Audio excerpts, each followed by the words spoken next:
I'm working in the technical support team at the moment, officially for South American methanol accounts. Um,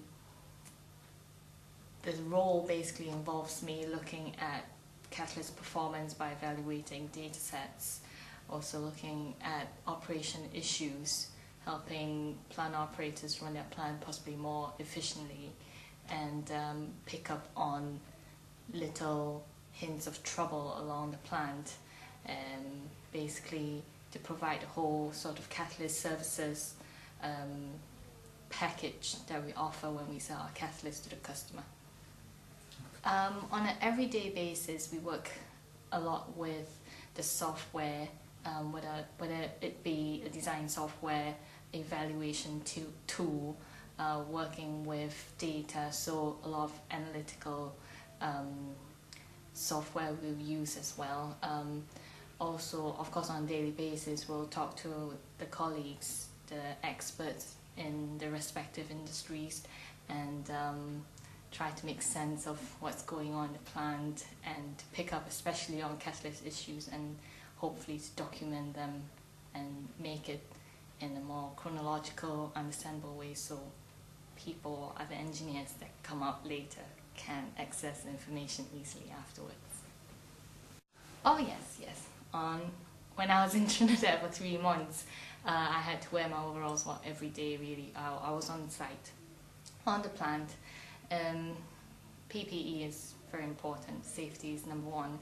So hard hat, overalls, safety shoes, gloves, goggles. Well, I've been in Johnson Matthey for over almost 2 years now.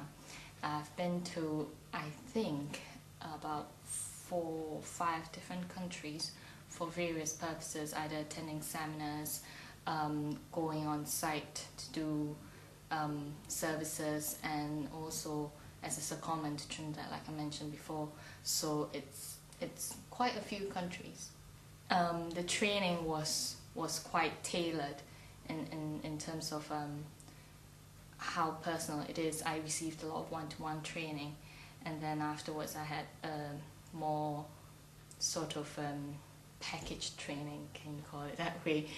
So I had a bit of methanol training, a bit of purification training, ammonia, refineries, etc.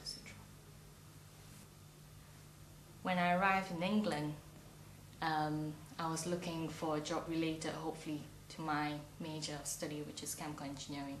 And the Northeast is a brilliant place for chemical engineers to start with. And I think rather than me choosing JM, it was JM who chose me.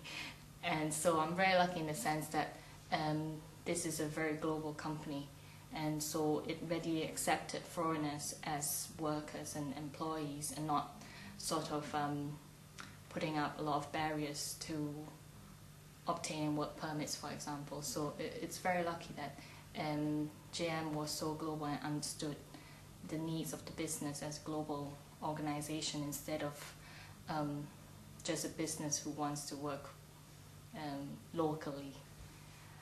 I think it's the people. Will have to be the people. When I first came to JM for my interview on my first day, I met the receptionist, Pat, and she was immediately like a mother. She was so concerned about my transport, how I got to work, how I will be able to get to work should I join JM. And it's amazing what the first contact you have with the company. I mean, she was a receptionist, but she told me, she let me know so much about the organization, and she said the first thing to me was that, do you know, the people in JM will all be lovely?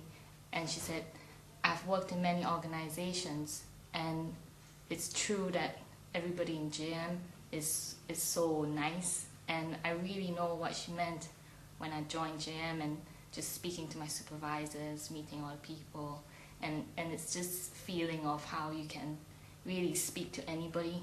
So that's just the best part for me. I really like the Northeast. It has very good transport links really to the South, and it's much cleaner compared to the South, and you really do get a sense of well-being just because you're so close to the countryside. Where I live, Darlington, just 5 minutes walk away, I can get to a river and a bridge, and it's lovely. It's also good for shopping because we have quite big shopping centres in our vicinity, just 45 minutes drive away. It's good.